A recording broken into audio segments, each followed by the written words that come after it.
I hope आप सभी ने अपना आंसर लिखा होगा। आइए देखते हैं इस क्वेश्चन का आंसर मोर और लेस किस तरह का दिखना चाहिए। यह भी अपने आप में एक परफेक्ट आंसर नहीं है, लेकिन एक मॉडल आंसर, एक बेंचमार्क सेट करने के लिए कि एक डिसेंट आंसर इस लेवल का या इससे ऊपर के लेवल का होना चाहिए। आइए डिस्कस करते हैं। जैसा कि क्वेश्चन की डिमांड है पहले रिफॉर्मिस्ट और रिवाइवलिस्ट मूवमेंट के बारे में बताना है, तो इंट्रोडक्शन में हम उन दोनों के बारे में ही इंट्रोड्यूस करेंगे। हम बताएंगे कि जो 19th सेंचुरी के अंदर मेजरली दो तरह के मूवमेंट्स चालू थे, पहला रिफॉर्मिस्ट और दूसरा रिवाइवलिस्ट। रिफॉर्मिस्ट के बारे में आपको पता होगा कि वो बदलते समय के साथ मॉडर्न चीज़ों का सहारा ले रहे थे सोसाइटी को बदलने के लिए। जैसे जैसे चेंजेस आ रहे थे सोसाइटी के अंदर, साइंटिफिक चीज़ें, ब्रिटिश के आने के बाद तो और ज़्यादा साइंटिफिक टेम्पर हो गया था सोसाइटी में, तो ये रिफॉर्मिस्ट मूवमेंट उन्हीं चीज़ पे बिलीव करते थे जो साइंटिफिक होती थी और इसी को ही बढ़ावा देना चाहते थे। वहीं दूसरी ओर रिवाइवलिस्ट मूवमेंट अपनी एंशिएंट इंडियन ट्रेडिशन पे ज़्यादा बिलीव करते थे और समझते थे कि अगर सोसाइटी के अंदर कोई चेंज लाना है तो सबसे बेस्ट इंडियन तरीके ही होंगे जो ट्रेडिशनली चलते आ रहे हैं। नए वेस्टर्न तो इंडियन कल्चर को ख़राब कर रहे हैं, इसलिए उन्हें एक्सेप्ट नहीं करना चाहिए। फिर हम क्वेश्चन की डिमांड के अकॉर्डिंग सिमिलैरिटीज़ बताएंगे और इसके लिए हम सब हेडिंग डाल सकते हैं बेटर प्रेजेंटेशन के लिए। दोनों मूवमेंट को फॉलो करने वाले लोग सोसाइटी के अंदर चेंजेस लाना चाहते थे। जिस भी तरह की डिफॉर्मिटीज़ आ गई थी सोसाइटी के अंदर, उन्हें वो बदलना चाहते थे। दोनों ही मूवमेंट ने इन वन वे और अदर इन ह्यूमन प्रैक्टिसेस को बदलना चाहा, उन पर अटैक किया, जैसे कि फीमेल इन्फेंटिसाइड, चाइल्ड मैरिज या सती। फिर दोनों ही मूवमेंट ने डायरेक्टली और इनडायरेक्टली सुपरस्टिशन और कॉम्प्लेक्स जो रिचुअल्स हुआ करते थे उन्हें बदलने की, उन्हें हटाने की कोशिश करी। फिर हम डिफरेंसेस को बता सकते हैं। एक साइड रिफॉर्मिस्ट मूवमेंट और फिर टेबल बना के रिवाइवलिस्ट मूवमेंट दूसरी साइड लिखेंगे। इससे आंसर बहुत टू द पॉइंट लगेगा और एग्जामिनर को ज़्यादा एफर्ट नहीं लगेगा। जो इन्फॉर्मेशन वो ढूंढना चाहता है आपके आंसर में उसे सामने के सामने दिख जाएगी। रिफॉर्मिस्ट मूवमेंट के बारे में बताएंगे कि वो लोग फंडामेंटल सिस्टम ही चेंज करना चाहते थे सोसाइटी का। वहीं दूसरी तरफ रिवाइवलिस्ट मूवमेंट पहले जिस तरह के कस्टम चले आ रहे थे, जिस तरह की प्रैक्टिसेस होती थी, उन्हें वापस लाना चाहते थे। वह समझते थे कि हमारा जो पास्ट था वो बहुत ग्लोरियस था, उसे वापस लाना चाहिए। फिर रिफॉर्मिस्ट मूवमेंट ने साइंटिफिक टेम्पर को अपनाने की बात करी कि टाइम के साथ हमें मॉडर्न होने की ज़रूरत है। वहीं दूसरी तरफ रिवाइवलिस्ट मूवमेंट कहते थे कि हमारा जो कल्चर है बहुत रिच है और ये चीज़ तो वेस्टर्न लोग भी मानते हैं, तो क्यों ना हम वापस अपने रिच कल्चरल हेरिटेज को वापस लेकर आएं। रिफॉर्मिस्ट मूवमेंट का आने का मेजर रीज़न यही था कि उस टाइम वेस्टर्न एजुकेशन और लिबरल आइडियाज़ बहुत ज़्यादा प्रमोट हो रहे थे, जिससे कि एक सेक्शन के अंदर साइंटिफिक टेम्पर इंक्रीज़ हुआ और उन्होंने भी सोसाइटी के अंदर सेम लाइन पर चेंजेस लाने की शुरुआत कर दी। वहीं दूसरी तरफ रिवाइवलिस्ट मूवमेंट ये समझते थे कि वेस्टर्न थिंकिंग और ये मिशनरी प्रोपेगेंडा उनके रिच इंडियन कल्चर और एथोस को ख़राब कर रहे हैं और इसीलिए हमें अपने रिलीजन को प्रोटेक्ट करने की बहुत ज़रूरत है। एग्जाम्पल के तौर पे रिफॉर्मिस्ट मूवमेंट में हम दे सकते हैं ब्रह्मो समाज, प्रार्थना समाज, Satya Shodhak Samaj, Aligarh movement, young Bengal movement and Ramakrishna mission. वहीं दूसरी तरफ हम रिवाइवलिस्ट मूवमेंट में दे सकते हैं आर्य समाज, जिन्होंने गो बैक टू वेदास का मोटो दिया था। फिर देवबंद मूवमेंट और फिर शुद्धि मूवमेंट का भी एग्जाम्पल दे सकते हैं। शुद्धि मूवमेंट के अंदर ऐसे लोगों की बात करी थी जिनका कन्वर्जन हो गया था, रिलीजन कन्वर्जन हो गया था और वो चाहते थे कि वापस से वह हिंदू बन जाए, तो उन्होंने उनके लिए वापस से हिंदू बनने के प्रोसेस को फैसिलिटेट किया था। ये सिर्फ एक्स्ट्रा इन्फॉर्मेशन, इसको लिखने की ज़रूरत नहीं है। इस तरह से आपके दोनों डिमांड्स पूरी हो चुकी हैं, सिमिलैरिटीज़ और डिफरेंसेस बता दिए। अब हम इसके अंदर कंक्लूजन दे देंगे। इस कंक्लूजन को थोड़ा सा बैलेंस्ड बनाने की कोशिश करेंगे। बताएंगे कि सोशल रिलीजियस रिफॉर्म्स ने हमारी मॉडर्न नेशनल मूवमेंट के अंदर बहुत ज़्यादा कंट्रीब्यूशन दिया है और बहुत प्राइमरी रोल प्ले किया है, लेकिन सारी सोशो रिलीजियस कंट्रोवर्सीज को साइड में रखते हुए हम कह सकते हैं कि सोशल रिलीजियस लीडर्स ने इंडियन सोशल सिस्टम को बहुत मजबूत किया। इन रिफॉर्म्स की वजह से इंडियन लिबरेट हो सके, रिलीजन जैसी चीज़ को एक पर्सनल अफेयर बनाया rather than a public issue, और एक सोशल चेंज का बेस प्रोवाइड किया एंड मोस्ट ऑफ ऑल इस चीज़ ने नेशनल कॉन्शियसनेस बढ़ाने की कोशिश करी। जो कि आज़ादी के लिए बहुत इम्पोर्टेंट थी। इस तरह से यह आंसर हम बाइंड अप कर सकते हैं और एक डिसेंट आंसर तैयार हो जाता है। आज का GS2 का क्वेश्चन देखते हैं।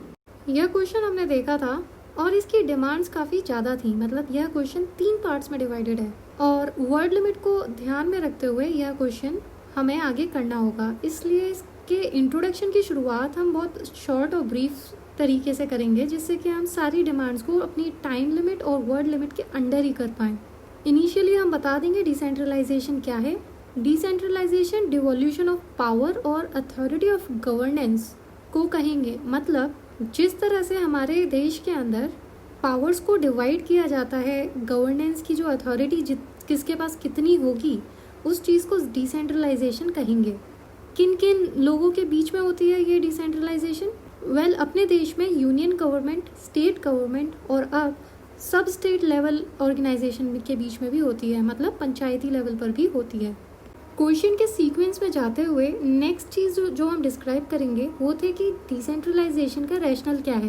पहला पॉइंट हम लिख सकते हैं कि यह पार्टिसिपेटरी डेमोक्रेसी को और मजबूत बनाती है। मतलब ज़्यादा लोगों के पास पावर आएगी तो उनके पास पार्टिसिपेट करने की, खुद एक्शंस लेने की पावर भी होगी।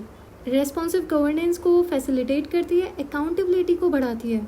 जिसके पास जो पावर होगी और उसके तहत वो जो एक्शन लेंगे, तो अगर वो एक्शन गलत होते हैं या किसी तरह की कमी देखी जाती है तो उन्हें अकाउंटेबल ठहराया जा सकता है। पब्लिक सर्विस डिलीवरी और इम्प्रूव होगी। And then people led development, जिसकी वजह से रीजन स्पेसिफिक इश्यूज को एड्रेस किया जा सकता है। मतलब अगर डिसेंट्रलाइजेशन नहीं होगा तो टॉप डाउन अप्रोच होगी और ऊपर बैठे हुए लोगों को नीचे ग्राउंड लेवल की रियलिटी ज़्यादा अच्छे से नहीं पता होती। जो लोग वहाँ पे रह रहे होते हैं, जो लोग नीचे लोकल लेवल पर हैं, वह अपने जो इश्यूज हैं उन्हें अच्छे से डील कर सकते हैं। इसलिए इसको पीपल लेड डेवलपमेंट टर्म दिया है। फिर क्वेश्चन के अकॉर्डिंग उसके अंदर फ्रेमवर्क पूछा था कि डिसेंट्रलाइजेशन का जो आइडिया है वो हमारे देश में किस फ्रेमवर्क के ऊपर बेस है। ये सभी को पता होगा कि 73rd और 74th कॉन्स्टिट्यूशनल अमेंडमेंट, जो कि 11th और 12th शेड्यूल के अंदर आता है, यह अमेंडमेंट सभी पूरे देश में लोकल गवर्नमेंट को इलेक्ट करने के और उसे इस्टेब्लिश कराने के लिए कहता है और उनके पास कई तरह की पावर और रिस्पॉन्सिबिलिटी हो सकती है और इस तरह उन्हें लोगों के टुवर्ड्स अकाउंटेबल ठहराया जा सकता है। अगर उन्होंने कोई काम किया और उसके अंदर जो इम्प्लीमेंटेशन है माना जाएगा कि उन्होंने किया है और उन्हीं की रिस्पॉन्सिबिलिटी से हुआ है। अब ये जो डिसेंट्रलाइजेशन की पावर है, इसके अंदर जो भी फंडिंग या जो डिवीजन होना चाहिए पावर का, वो कॉन्स्टिट्यूशन ने स्टेट गवर्नमेंट को दी है। मतलब लोकल गवर्नमेंट बॉडीज़ के पास पहले से कोई खुद की पावर नहीं है और ना ही कॉन्स्टिट्यूशन कोई फ्रेमवर्क रखता है, बनाया हुआ है उसने कि पहले से ही पता चल जाए कि एक सेट ऑफ पैटर्न, इतनी पावर, इतनी फंडिंग लोकल गवर्नमेंट बॉडीज़ को जा पाएगी। ऐसा कॉन्स्टिट्यूशन के अंदर नहीं है। क्वेश्चन की लास्ट डिमांड पर पहुंचते हैं और उधर हमने देखा था कि फाइनेंस कमीशन का रोल पूछा गया था डिसेंट्रलाइजेशन के अंदर। तो हम ब्रीफली पहले फाइनेंस कमीशन के बारे में बता देंगे कि वो है क्या। एफसी को सेंटर और स्टेट के बीच के फाइनेंशियल रिलेशन को बनाने के लिए, डिफाइन करने के लिए बनाया जाता है। आर्टिकल 280 के तहत 5 साल के लिए इसको बनाया जाता है। सेंटर और स्टेट्स के बीच में फाइनेंशियल रिलेशन डिफाइन करने के अलावा इसके जो टर्म ऑफ रेफरेंस है उसके अंदर लोकल गवर्नमेंट बॉडीज़ के लिए भी कुछ बातें कही हैं, जैसे कि फाइनेंस कमीशन उनकी भी जो भी रिक्वायरमेंट्स है उनको ध्यान में रखेगी and it will take cognizance of the resource requirements of local bodies. इसे हम बहुत ही ब्रीफ में बोलेंगे क्योंकि क्वेश्चन की मेन डिमांड नहीं है। हो सकेगा तो सिर्फ एक नॉर्मल फ्लो चार्ट से समझा देंगे कि एफसी है क्या। जो मेन डिमांड है वो है role of finance commission in decentralization. तो जो सबसे बड़ा रोल है वो ये है कि वह फिस्कल फेडरलिज्म को बैलेंस करता है। जो भी अवेलेबल रिसोर्सेज होते हैं उन्हें डिफरेंट स्टेट्स के बीच में बांटता है। किस बेस पर? उनकी पॉपुलेशन, उनकी फिस्कल कंडीशन को देखकर, फॉरेस्ट कवर कितना है उस स्टेट का, इनकम डिस्टेंस और एरिया ऑफ दी स्टेट्स। और इस तरह से जो स्टेट और सेंटर के बीच में कन्फ्रंटेशन होने से बचाता है। इस तरह से हम क्वेश्चन की मेन डिमांड्स को पूरा कर पाएंगे और लास्ट में कंक्लूजन लिखेंगे। डिसेंट्रलाइजेशन करने से गवर्नेंस करने में आसानी होती है, अकाउंटेबिलिटी बढ़ती है, This must be done in true faith and spirit with adequate devolution of power and resources to the lowest level. और इसके अंदर थोड़ा सा हम redressal mechanism वाला जो conclusion कहते हैं इसे, प्रॉब्लम को सॉल्यूशन भी दे देना, तो हम लिखेंगे कि social audit can strengthen the development programs at the ground level and can help restructure the execution plan. मतलब प्रॉपर सोशल ऑडिट किया जाएगा, चेक किया जाएगा कि इम्प्लीमेंटेशन हो रहा है या नहीं, अच्छे से हो रहा है या नहीं, जो रिसोर्सेज दिए हैं उनका प्रॉपरली यूज़ हो रहा है या नहीं। ग्राउंड लेवल पर ऐसा सोशल ऑडिट करने से डिसेंट्रलाइजेशन का पर्पस काफ़ी फुलफिल हो सकता है। और इस तरह से यह आंसर आपका कंप्लीट होता है। आज का GS 3 का क्वेश्चन देखते हैं।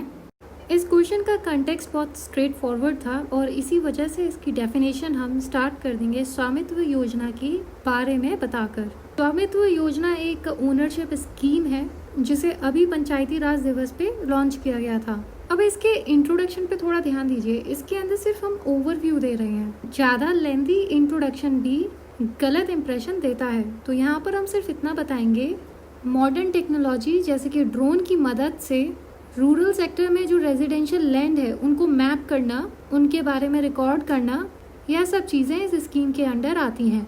फिर हम ब्रीफ में फीचर्स बता सकते हैं स्वामित्व योजना के। ऑब्जेक्टिव में हम लिखेंगे the Swamitva scheme is to provide an integrated property validation solution to the rural areas of the country. मतलब रूरल एरिया, हमारे देश के जो रूरल एरिया हैं वहाँ पर इस स्कीम का प्रयोग इंटीग्रेटेड प्रॉपर्टी वैलिडेशन सॉल्यूशन की तरह किया जाएगा, जिसके अंडर हम कह सकते हैं कि एक ही जगह ऑथेंटिक डेटा मिल जाएगा उस पर्टिकुलर लैंड के बारे में। फिर बाउंड्रीज को सेट करने का जो काम होगा वो ड्रोन की मदद से किया जाएगा। इसके अंडर जो इम्प्लीमेंटिंग एजेंसी रहेंगी वो है central Panchayati Raj ministry, survey of India, Panchayati Raj departments and revenue departments. अब इस स्कीम की वजह से रूरल इकोनॉमी कैसे बूस्ट हो सकती है ये चीज़ हमें अब बतानी है, जो कि क्वेश्चन की मेन डिमांड है। फिर जैसे कि हमें पता है कि क्या क्या बेनिफिट्स हो सकते हैं, उन्हें हम प्रॉपरली बुलेट पॉइंट्स में ब्रीफ में मेंशन करते जाएंगे। यहाँ समझाने के पर्पज से बहुत ही सिंपल वे में समराइज करके I will try to explain. सबसे पहली बात, जैसे ही प्रॉपर्टी राइट्स अगर सेटल हो जाएंगे, मतलब अगर एक बार प्रॉपरली रेजिडेंशियल प्रॉपर्टीज़ को मैप कर दिया तो फिर अपने आप ही प्रॉपर्टी राइट्स सबके सेटल हो जाएंगे, झगड़े कम होंगे, जिसकी वजह से केसेस और लिटिगेशंस कम होंगे। फिर जिसकी हक की ज़मीन है उसके पास पावर आएगी, उनके पास बाकायदा प्रूफ होंगे, डॉक्यूमेंट्स होंगे शो करने के लिए कि उनकी ये प्रॉपर्टी है। फिर बैंक बेनिफिट्स उन्हें मिलेंगे, क्योंकि बैंक ज़्यादातर डॉक्यूमेंट्स के ऊपर रिलाई करती है, तो इसलिए उन्हें लोन मिल सकेगा अपनी ज़रूरत के अकॉर्डिंग। फिर ऐसी लैंड जिसके डॉक्यूमेंट ना हो तो वो एक तरह से इलीगल होती है और फिर उसकी मार्केट वैल्यू भी कम होती है, पर एक बार प्रॉपर्टीज़ मैप हो जाएंगी तो फिर उनकी मार्केट वैल्यू भी बढ़ जाएगी और उन्हें बेचने पर अच्छा पैसा मिल सकता है। इस तरह से जो ज़मीन को हथियार लेने वाले जो इंसिडेंट्स हम देखते हैं वो भी कम होंगे। काफ़ी ज़मीन मैप करने के बाद अकाउंटेबल होगी और उन पर टैक्स कलेक्ट किया जा सकता है। अल्टीमेटली फिर हमारा टैक्स कलेक्शन भी इंक्रीज होगा, जो इवेंचुअली दूसरे इंफ्रास्ट्रक्चर को बनाने में यूज़ किया जा सकता है। इस तरह से हम जो भी पॉसिबल हो सकेंगे बेनिफिट्स उनको मेंशन करेंगे और लास्टली कंक्लूड कर देंगे। ये सब तभी पॉसिबल हो सकेगा जब लोगों का कोऑपरेशन दिखेगा और इस स्कीम के टुवर्ड्स उनका एक्सेप्टेंस दिखेगा। अदरवाइज इस स्कीम को इम्प्लीमेंट करना बहुत ही मुश्किल हो जाएगा। The scheme will go a long way in achieving social justice and securing the lives of rural people by providing them definite legal assurance of their land ownership. और इस तरह से यह आंसर कंप्लीट हो जाता है। फाइनली आज का GS 4 का क्वेश्चन देखते हैं। इस एथिक्स के आंसर में मीडिया के वैल्यूज़ की बात हो रही है जो घट रहे हैं, और इस घटती मीडिया की वैल्यू में एथिक्स क्या हेल्प कर सकते हैं। तो सबसे पहले हम मीडिया की ही इम्पोर्टेंस, मीडिया के बारे में ही बताएंगे, थोड़े इम्प्रेसिव कीवर्ड्स डालकर। मीडिया डेमोक्रेसी के अंदर एक वॉचडॉग की तरह काम करता है। पब्लिक इंटरेस्ट में लोगों तक नेशनली और इंटरनेशनली सिग्निफिकेंट जो भी इवेंट्स होते हैं उनको लोगों के पास पहुंचाता है। इसलिए मीडिया को फोर्थ पिलर भी कहा जाता है डेमोक्रेटिक कंट्रीज में। पहले जो 3 पिलर्स हैं, लेजिस्लेचर, एग्जीक्यूटिव और जुडिशरी, और फोर्थ मीडिया को माना जाता है। तो आप समझ सकते हैं कि मीडिया की कितनी इम्पोर्टेंस है। अब यहाँ पे क्वेश्चन की डिमांड को एड्रेस करते हुए बॉडी में हम सब हेडिंग बनाएंगे declining values of media in contemporary times. हम बताने की कोशिश करेंगे कि कंटेम्प्रेरी टाइम्स में मीडिया की जो वैल्यूज हैं किस किस तरह से डिक्लाइन हो रही हैं। यहाँ पर जो पॉइंट्स दिए हैं वो थोड़े ज़्यादा हैं और फुल सेंटेंसेस में लिखे हैं, जो कि मेंस जीएस आंसर राइटिंग में अवॉइड किया जा सकता है। पर यहाँ पे करने का सिर्फ एक ही मोटिव है कि अंडरस्टैंडिंग हो जाए। अदरवाइज हम शॉर्ट सेंटेंसेस ही लिखेंगे, शॉर्ट पैराग्राफ्स बनाकर एग्जाम्पल्स का यूज करेंगे और वर्ड लिमिट का बहुत अच्छे से ध्यान रखेंगे। तो पहला इशू जो सबसे ज़्यादा न्यूज़ में भी रहता है कि पेड न्यूज़ है, मीडिया ट्रायल, और मीडिया ऐसे इश्यूज को ज़्यादा दिखाती है जो रियल इश्यूज नहीं है, जबकि रियल इश्यूज बिल्कुल साइडलाइन हो जाते हैं। मीडिया अपने प्रॉफिट के कारण फैक्ट को ही पूरा डिस्टॉर्ट करके दिखाती है, पॉलिटिकल फेवर देखा जाता है। ये सारे कंसर्न इन पब्लिक को इन्फ्लुएंस करते हैं, नेशनली नेगेटिवली इम्पैक्ट करते हैं। अब जैसे फियर मॉन्गरिंग देखा गया था, एग्जाम्पल के तौर पे मॉब लिंचिंग को देख लीजिए। एक डर बन गया था जिसकी वजह से मॉब लिंचिंग्स वगैरह होने लगी थी। नेक्स्ट पॉइंट हम बता सकते हैं कि ऑब्जेक्टिव जर्नलिज्म का एब्सेंस देखा जाता है। सोसाइटी के अंदर जो सच है उसको तोड़ मरोड़ के पेश किया जाता है, जिससे कि लोगों के ऊपर जो उनकी परसेप्शन, उनकी ओपिनियन है, उनको इन्फ्लुएंस किया जा सके। इसका केस मतलब एग्जाम्पल हम दे सकते हैं कैम्ब्रिज एनालिटिका केस। आपको पता होगा कि फेसबुक का कुछ डेटा इनके पास गया था, जिसकी वजह से उन्होंने कैलकुलेट किया लोगों की प्रेफरेंसेस और ओपिनियन और उन्हीं के अकॉर्डिंग उनको वैसी न्यूज़ दिखाई। रिजल्ट ये हुआ कि प्रेसिडेंशियल इलेक्शन में इसका यूज़ किया गया पॉलिटिकल फेवर्स पाने के लिए। फिर मीडिया के अंदर सेंसेशनलिज्म और हायर टीआरपी के लिए ऐसी सेंसिटिव इंफॉर्मेशन को भी लीक कर दिया जाता है जो आगे नेशनल सिक्योरिटी के लिए खतरा हो। एग्जाम्पल के तौर पे 26/11 टेररिस्ट अटैक में इसी तरह की कवरेज देखी गई थी। और ये बात नेशनल सिक्योरिटी के अलावा ह्यूमन डिग्निटी के बारे की बात है, जैसे कि कभी कभी रेप विक्टिम्स की आइडेंटिटीज़ को कॉम्प्रोमाइज किया जाता है। और फिर कभी कभी कुछ केसेस के अंदर जुडिशरी बाद में फैसला सुनाती है, पर पहले से ही मीडिया का ट्रायल हो जाता है। जैसे दिल्ली गैंगरेप हुआ था तो फांसी की मांग के लिए बहुत जोर शोर से हल्ला मच गया। अब इतने प्रेशर में अगर जुडिशरी अपना फैसला उन्हें हैंग ना करने का देगी तो पब्लिक का ट्रस्ट उनके अंदर कम हो जाएगा। और अगर वो मीडिया के इस ट्रायल के साथ जाएगी, मतलब उन्हें फांसी की सजा देगी, तो यहाँ पे अल्टीमेट जस्टिस प्रोवाइडर जुडिशरी नहीं रह पाएगी, राइट। फिर पेड न्यूज़ और फेक न्यूज़ पब्लिक परसेप्शन को मैनिपुलेट करते हैं। फेक न्यूज़ की वजह से हमें पता है कि हेट्रेट फैलता है, वायलेंस फैलता है, सोसाइटी की जो सुख शांति है वो जाती है। अब आंसर की बॉडी को दूसरे पार्ट से लिंक करते हुए हम लिखेंगे कि इतने सारे चेंजेस आ गए हैं, सोशल मीडिया, टेक्नोलॉजिकल चेंजेस, तो मीडिया भी बहुत ज़्यादा एक्सपेंड हुई है। आज इसकी पहुंच बहुत ज़्यादा है और बहुत ज़्यादा मैटर करती है। इसलिए यह और भी इम्पोर्टेंट हो जाता है कि मीडिया के अंदर ऑब्जेक्टिविटी रहे, किसी तरीके का पार्टिसनशिप ना रहे, मतलब पार्शियलिटी। इसी वजह से it calls for the enforcement of journalistic ethics. Measures को बहुत सिंपली एक्सप्लेन कर सकते हैं। अगेन ये पूरे सेंटेंस लिखने का ज़रूरत नहीं होता है एंड ऑनेस्टली इतना टाइम भी नहीं होता, इसलिए कंसाइज फॉर्मेट में हम अपने मेंशंस करेंगे पॉइंट्स, और जितने पॉसिबल होंगे उतने।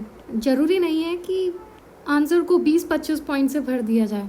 तो हम ब्रीफली एक्सप्लेन करेंगे कि मीडिया के अंदर well defined code of ethics होने चाहिए जिनके ऊपर वो ऑपरेट करें, क्योंकि तभी वो इफ़ेक्टिवली और एफिशिएंटली वर्क कर पाएंगे। मीडिया को इम्पार्शियल होना और जो प्रोपेगेंडा मैकेनिज्म चल रहे होते हैं उनसे दूर होकर एक बैलेंस्ड अकाउंट प्रोवाइड कराना चाहिए लोगों को। अगर जर्नलिज्म को इर्रेस्पॉन्सिबली किया गया तो नेचुरली है कि लॉ भी उनको रोकेगा, रिस्ट्रिक्ट करेगा। इसलिए उन्हें अपना कंडक्ट प्रोफेशनल रखना चाहिए और एथिकल प्रैक्टिस को अडॉप्ट करना चाहिए। न्यूज़ को ऑब्जेक्टिवली प्रेजेंट करने से हमारे एजुकेशन और कल्चर में एडवांसमेंट होता है। Next, raising and maintain high standards of decency and decorum in all programmes. फिर यंग लोगों के लिए इस तरह के प्रोग्राम प्रोवाइड कराने चाहिए कि जिससे उनके अंदर एक अच्छे सिटीजनशिप होने के प्रिंसिपल्स बन सकें, इनकलकेट हो सकें। बाकी उनको कम्युनल हार्मोनी, रिलीजियस टॉलरेंस, इन सब को तो प्रमोट करना ही चाहिए। कंट्रोवर्शियल पब्लिक इश्यूज के ऊपर मीडिया को इम्पार्शियल रहना चाहिए। और इस तरह से हमने काफ़ी पॉइंट्स देखे जो इस आंसर के अंदर लिखे जा सकते हैं। कंक्लूड हम बहुत सिंपल मैनर में कर सकते हैं कि मीडिया अब फोर्थ स्टेट ही नहीं, इससे भी ऊपर वाले लेवल की इम्पोर्टेंस है इसकी। और इतनी पावर आने के बाद, इतनी इम्पोर्टेंस हो जाने के बाद मीडिया की रिस्पॉन्सिबिलिटी और बढ़ जाती है। इसलिए the media can not lose side of its privileges, duties and obligations. मतलब इन सबको ध्यान में रखते हुए मीडिया अपनी आंखें अपनी जिम्मेदारी से दूर नहीं कर सकती है।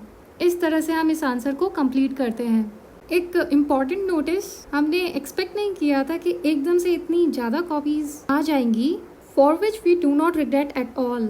आप लोग लिखते रहिए, continue doing that and rest assured आपको आपकी कॉपीज इवेल्यूएट होके मिल जाएंगी। फाइनली बात करते हैं कि ऐसा कौन सा एक्स फैक्टर होता है ऐसे कैंडिडेट के बीच जिसकी नॉलेज टॉपर की नॉलेज के इक्वली होती है, पर फिर भी उसे टॉपर से कम मार्क्स मिलते हैं। ऑलमोस्ट किसी भी टॉपर की कॉपी अगर आप उठाएंगे तो उसके अंदर कुछ चीज़ें कॉमन दिखाई पड़ेंगी। पहला, जितना भी पॉसिबल हो उतना ये पॉइंट में बनाकर आंसर देते हैं, कीवर्ड्स के नीचे अंडरलाइन करते हैं जिससे कि एग्जामिनर की अटेंशन डायरेक्टली उन कीवर्ड्स पे जाए। तीसरा, आंसर के अंदर विजिबिलिटी बनी रहे उसके लिए शॉर्ट पैराग्राफ्स बनाते हैं 5 to 6 लाइन्स के। डिपेंड्स ऑन इंडिविजुअल हैंडराइटिंग, जितना पॉसिबल हो वहाँ पे फ्लो चार्ट्स, डायग्राम, मैप लगाने की कोशिश करते हैं और इस तरह से एक एक्स फैक्टर आंसर के अंदर आ जाता है और उनकी कॉपी दूसरों की कॉपी से अलग दिखाई पड़ती है। आप भी इन बातों का ध्यान रखिए, डेली आंसर राइटिंग करते रहिए जिससे कि ये सारी चीज़ें आपकी आदत में आ जाए। इतना ही इस वीडियो में। Keep writing, all the best, see you in the next video.